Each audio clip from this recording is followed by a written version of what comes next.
ಬೆಂಗಳೂರಿನ ರಸ್ತೆಗಳ ಸ್ವಚ್ಛತೆಗಾಗಿ ಕರ್ನಾಟಕ ಸರ್ಕಾರ 614 ಕೋಟಿಯನ್ನು ಮಂಜೂರು ಮಾಡಿದೆ.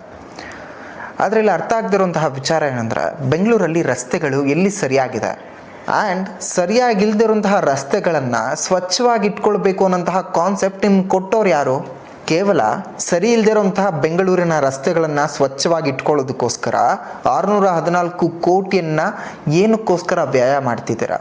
ಆ್ಯಂಡ್ ಬಾಡಿಗೆ ಮತ್ತು ಸ್ವಂತಕ್ಕೆ ತೆಗೆದುಕೊಂಡ್ರೆ ಡಿಫ್ರೆನ್ಸ್ ಅಮೌಂಟ್ ಎಷ್ಟಿದೆ, ಎಷ್ಟು ಬರುತ್ತೆ ಅನ್ನೋದನ್ನ ಪ್ರಜೆಗಳಿಗೆ ನೀವು ತೋರಿಸ್ಬೇಕು. ಇದಾದ್ಮೇಲೆ ನೀವು ಈ ಟೆಂಡರ್ನ ಪಾಸ್ ಮಾಡ್ಕೊಳ್ಳಿ.